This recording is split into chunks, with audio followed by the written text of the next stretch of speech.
Hello बच्चों, let's read this question. The question says an electron, alpha particle and a proton have the same de Broglie wavelength. Which of these particle has maximum kinetic energy and why? तो इस question को solve करने से पहले कुछ की concept को यहाँ पे डिस्कस कर लेते हैं। की कंसेप्ट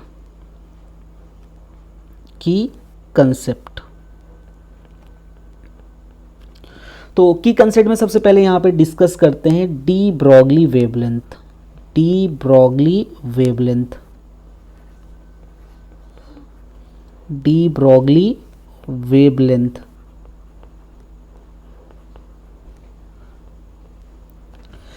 ब्रॉगली ने ये सजेस्ट किया अगर कोई भी पार्टिकल मूव कर रहा है तो वो वेव की तरह बिहेव करता है, और उस पार्टिकल का वेवलेंथ कैलकुलेट करने का एक फॉर्मूला सजेस्ट किया।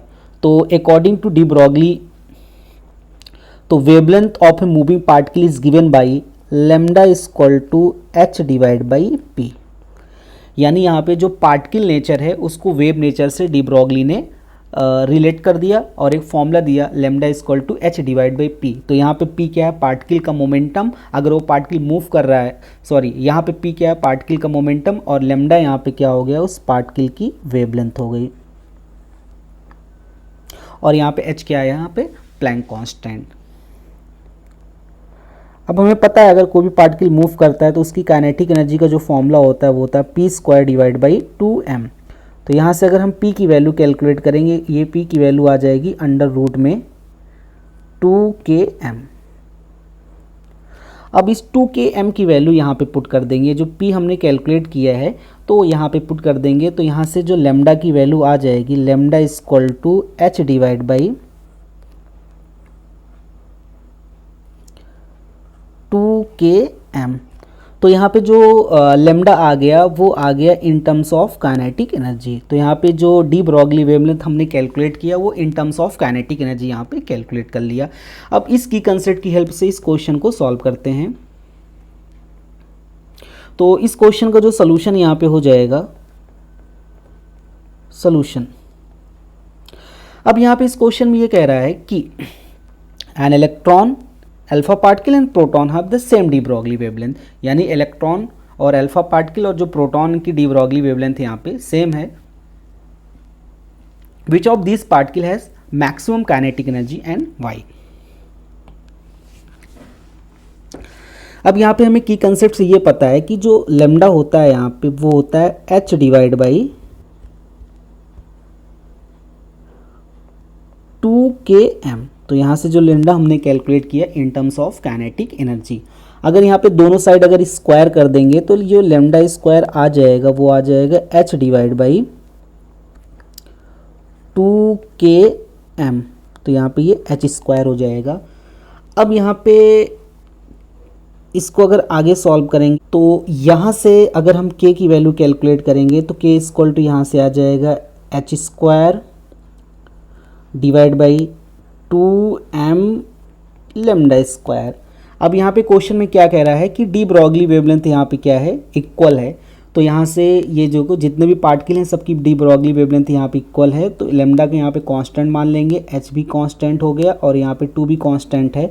तो जो काइनेटिक एनर्जी आ जाएगी वो इन्वर्सली प्रोपोर्शनल किसकी आ जाएगी? मास की। ये काइनेटिक एनर्जी यहाँ पे इन्वर्सली प्रोपोर्शनल किसकी हो गई? मास की। अब यहाँ पे हमें इस क्वेश्चन में क्या कह रहा है कि यहाँ पे किसकी काइनेटिक एनर्जी यहाँ पे मैक्सिमम और क्यों।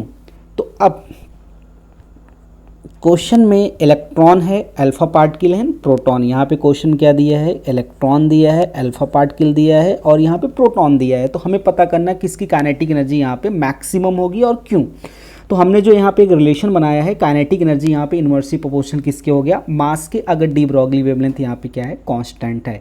तो अब हमें पता है कि जो मास ऑफ अल्फा पार्टिकल होता है, तो mass of alpha particle is greater then mass of proton is greater then mass of electron.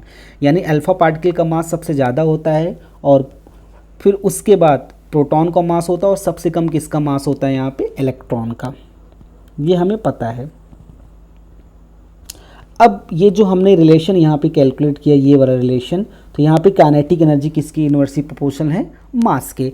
यानी जिसका मास सबसे कम होगा उसकी काइनेटिक एनर्जी यहाँ पे क्या होगी, सबसे ज़्यादा होगी।